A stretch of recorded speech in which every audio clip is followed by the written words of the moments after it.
Hello and welcome to the Swan Song Project Podcast. My name is Ben Buddy Slack and I'm the founder of the Swan Song Project. We're a charity that helps people facing the end of their lives to write and record their own original songs. If you'd like to find out more about the charity and ways you might support us, you can do so on our website, which is www.swansongproject.co.uk. You can also follow us across different social media platforms. You'll find the links to all them in the description. This podcast features a range of songwriters, and we talk about one of their songs, but how they wrote it. They share us a songwriting tip, and we'll also talk about songs meaningful to them in some way related to bereavement. This episode features Shocka, and I hope you enjoy it.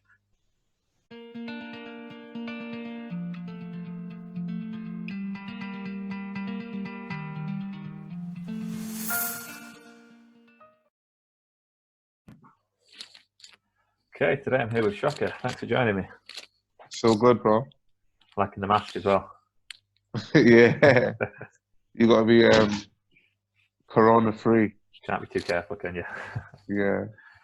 Good stuff. So if anyone's seen these podcasts before, we do them in three sections. First, we're going to have one of my guest songs and have a chat about how they wrote that. Section 2, Shocka's going to share with us a tip that might be useful for new songwriters. And then section 3, we're going to talk about a track that's meaningful, Shocka in some way relating to bereavement. So I'll ask you to introduce your song for us, please. This song is called Self Love, featuring a lady called Brooke Bailey. You give everybody else love, but you never give yourself love. Don't forget about your self-love. Self-love. You give everybody else love, but you never give yourself love. Don't forget about your self-love. Self-love. Sometimes it's cool not to give a fuck. Sometimes it's cool not to give a fuck. It's okay to say fuck everybody and give yourself love. It's okay to say fuck everybody and give yourself love. Some people call it selfish, I call it self-love. Some people call it selfish, I call it self-love. Health is wealth, love. Don't forget about your self-love. Some people call it selfish. Fuck them. You give everybody else love, but you never give yourself love. Don't forget about your self-love. Self-love. You give everybody else love, but you never give yourself love. Don't forget about your self-love. Self-love. Everybody around you is happy but you, 'cause you spend all your time thinking about what the world has to say about you. Has to say about you. Has to say about you. Fuck their opinions. Be happy. Fuck their opinions. 'Cause there comes a time in life when you have to put your middle finger right up to the world. There comes a time in life when you have to be alone and learn how to love yourself. Hey, you give everybody else love, but you never give yourself love. Don't forget about your self-love. Self-love. You give everybody else love, but you never give yourself love. Don't forget about your self-love. Self-love. Time for the people you love. Why you give them so much? Don't take on all of their problems and leave yourself left in the dark. You ain't got shit to prove, ain't got shit to lose. You need to do you, fuck what they'll say. Don't let the world take your joy. Let from your heart, babe, no. You give everybody else love, but you never give yourself love. Don't forget about your self-love. Self-love. You give everybody else love, but you never give yourself love. Don't forget about your self-love. Self-love.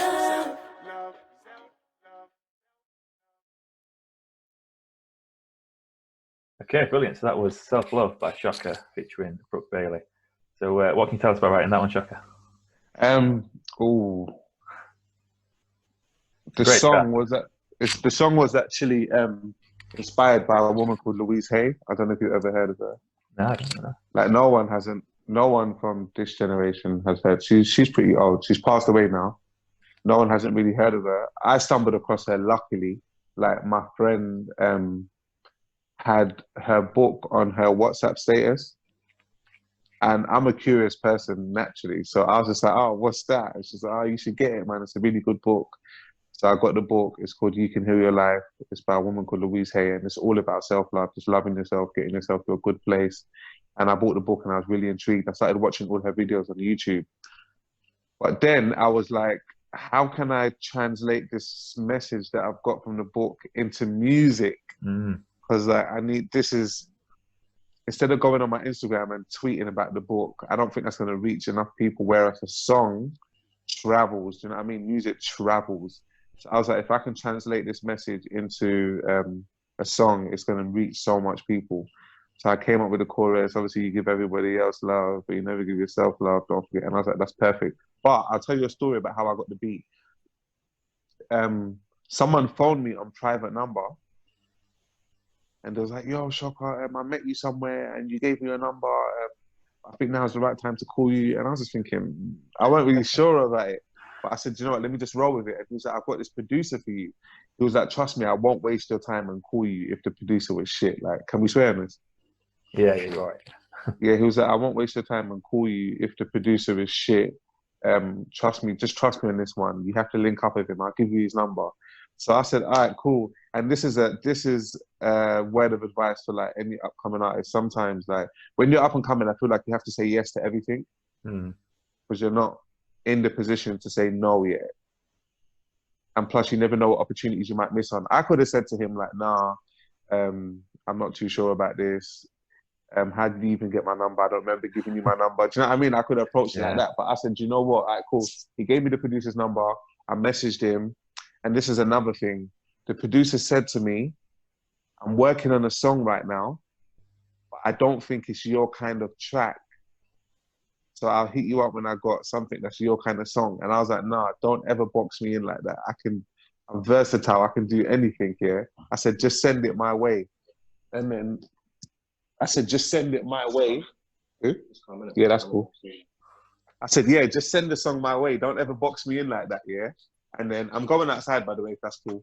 Yeah, it's all right. Yeah, I was like, don't ever box me in like that. And don't just send the song my way. He sent the song to me and it was Self-Love, yeah. And I knew the song was cold because I had the instrumental on repeat for ages, just the instrumental by itself. This is before I put the words to it. I was just listening to the instrumental and I was like, yo, like, this song is amazing. Like, this beat is amazing. And then I wrote the lyrics to it and then the rest is history. The song just came together by itself. Like, I remember, you're right. I remember on the video shoot, you've seen the video, right? So you know the short girl, video. Yeah? I'll put a link for the video in the description as well. So if anybody's watching this wants to go check out the video, it's worth a watch. There's a short girl in it, and her name's Fatma. And she was like, can I just dance to your song? Because what I do, I dance to songs and I post it on my Instagram. And I was like, in my head, I was thinking, nah, because I don't want no one to hear the song yet. But then I thought, this is what I was saying to you again about like sometimes saying yes is a good thing. And then I said, you know what, just dance to it, do your thing. So she danced to it, she did it, she put it on her Instagram, and then Michael Blackson reposted it. And then I was like, okay. And then Snoop Dogg reposted it for Michael Blackson. And then like, my phone went crazy when Snoop Dogg posted it. I saw a message. You know, like when people message you on Instagram, you can see like a sentence before you click on the full thing. I saw a sentence saying, I think you made it, bro. And I was like, oh, what's happened now? And then I checked it and Snoop Dogg posted it. And then, yeah, the song just grew organically. Like, it's just been growing and growing and growing. Nice. So that's the self-love story. Yeah, that's a really good story of it. I really like, you're saying like taking those chances and that you could have easily just turned down, not answered that phone or not given that person a chance and heard that track. And and you had the inspiration of doing a song about self-love. Yes. When the track came together, you just built it from there. Yes. Yeah, it's great, man. I think what you're saying then as well, I had the song concept already. Yeah. But I never had the music to accompany the song concept. Is that how you work generally? Do you have ideas? That's generally how I work. I have the idea first. Yeah. And I also know what I'm looking for, like music-wise as well. So when I hear it, I'll know if it's the one. Yeah. And I think knowing what you want is so important. Yeah. Do you have a like a group of producers that you work with regularly, or do you? Yes. You do a lot. I've got two.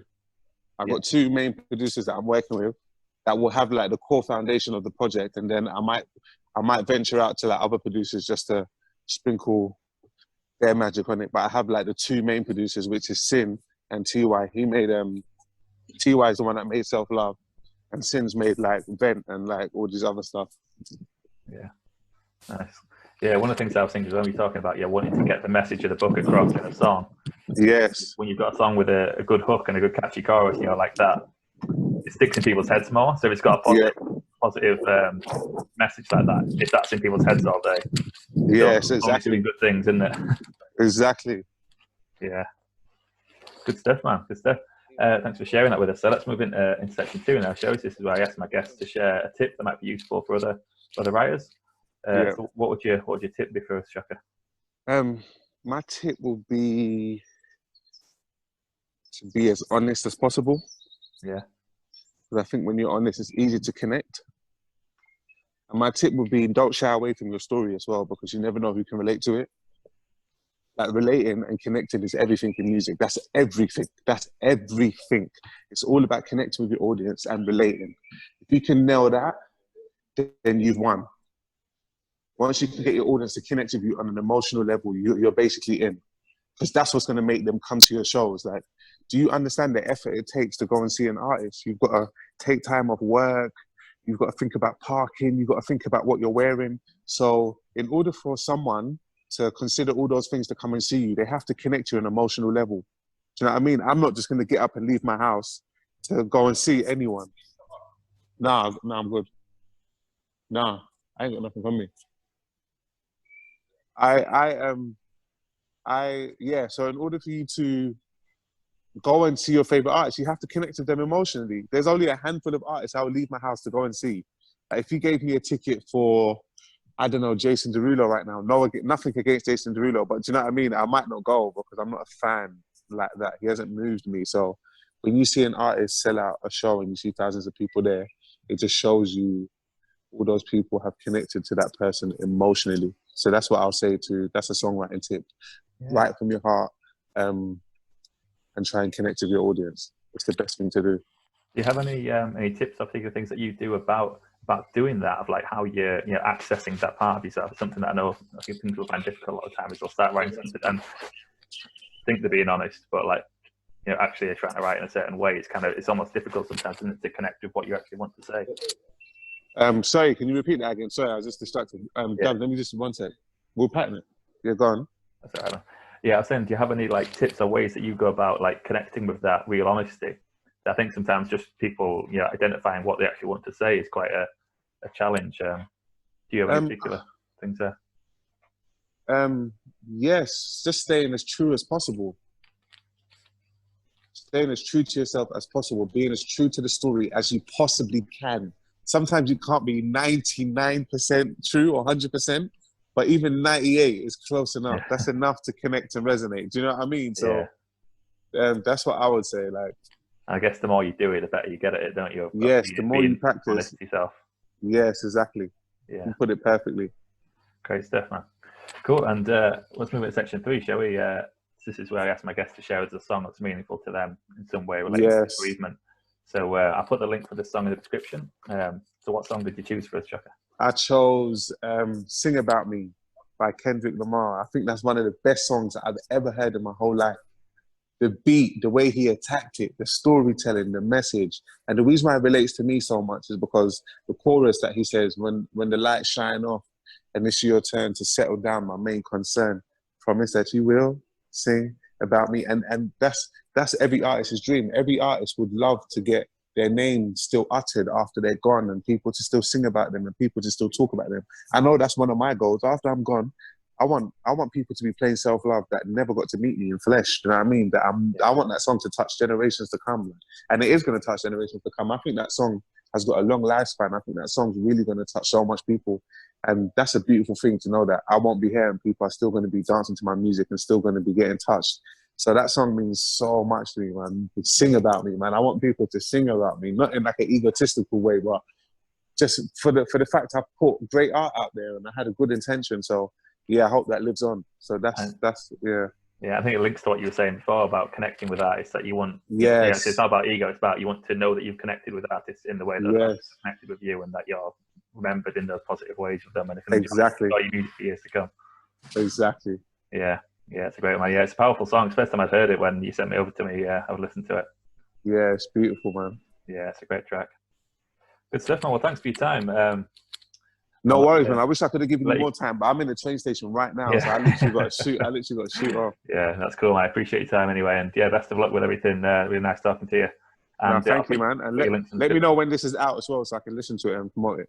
Yeah, we'll do, man. Thank you, sir. Cool. Thanks for your time. Bye. Bye now. And thanks for tuning in, everyone. I'll be back with another episode soon. That was Shocka. Yeah, busy man on the go, but yeah, I really appreciate his time, and I really recommend looking at the official video for Self Love as well. It's a really good video. It's on YouTube, so I'll put the link in the description there. Yeah, I'll be back with another episode soon. Thanks.